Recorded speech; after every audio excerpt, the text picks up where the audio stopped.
Lord, please send some help.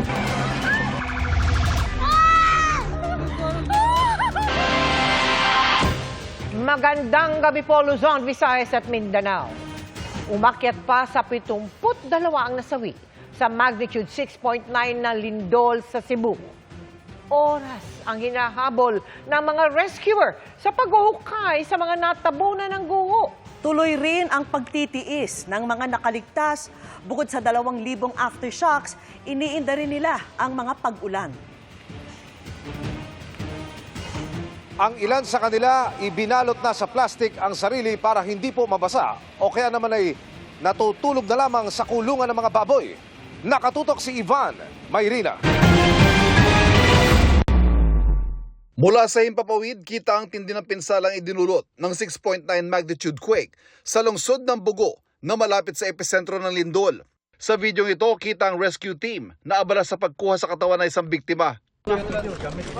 Pahirapan ang rescue and retrieval operations na kinailangan ng gamitan ng mga jackhammer at iba pang heavy equipment. Ang mga biktima kalunos-lunos ang sinapit, tulad ng batang lalaki ito na nadaganan ng gumuhong parte ng tinutuluyang 2-story pension house sa lungsod pa rin ng Bugo. Kasama niyang nasawi ang kanyang ina na sunod na na-recover ng mga rescuer. Hinahabol ng rescue teams ang oras sa pag-asang may mahanap ang buhay sa ilalim ng guho. Nagmamadali talaga tayo. Buhay yung ano natin, ma'am. Kami, ma'am, as mga responders, as rescuers, ma'am, hindi kami ma'am, umaasa kami talaga na buhay namin silang mailalabas. Sa ngayon, mahigit 70 na ang bilang ng nasawi sa iba't ibang bahagi ng Cebu. Abot-abot ang hinagpis ng mga kaanak ng mga namatay. Pero ang kalbaryo ng mga Cebuano hindi pa rin natatapos. Ang ilan nakaligtas nga sa lindol, problema naman ang pansamantalang matutuluyan. Ang mga residente ito sa bayan ng Medellin sa kalsada na naglatag ng kanilang mga sapin at nagpalipas ng gabi. Sumubay pa sa kanilang alalahanin ang pagbuhos ng ulan.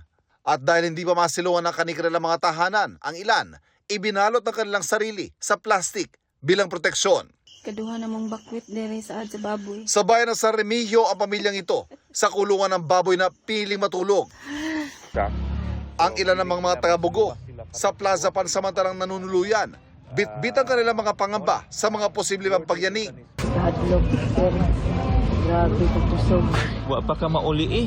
Wala po. Ayon sa FIVOX, umabot na sa mahigit 2,000 ang mga naitatalang aftershocks at inaasahan magtutuloy-tuloy pa sa mga susunod na araw. Ang isang nga kagabi, umabot pa sa magnitude 5 ang lakas. Kinakabahan po kami ngayon kasi palagi pong may aftershock. Hanggang ngayon, hindi po namin mabibilang yung aftershock kung ilan ng aftershock ngayon. Kasi marami na kasi sir eh. Kagabi pa eh. Hindi pa ako nakapahinga. Ang takot ng mga residente hindi pa tuluyang inaalis, lalo't para sa ilan, milagro ng maligtas sa naranasang sakuna. Yung anak ko, naiwas sa balay. Salamat ako sa Ginoo kasi walang nangyari sa kanila. Pagdating ko namin doon, marami ng tao sa kalsada. Aba namin, hindi namin alam mo, katapusan ba namin ngayon? Hanggang ngayon parang nanginginig pa yung kalamnan ko dahil sa takot. At maiiyak ako dahil sa takot.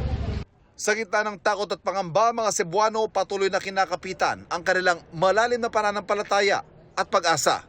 Salamat lang sa Ginoo ka naluwas sa taon.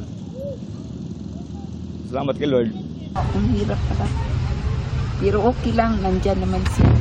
Para sa GMA Integrated News, Ivan Mayrina, nakatutok, 24 oras.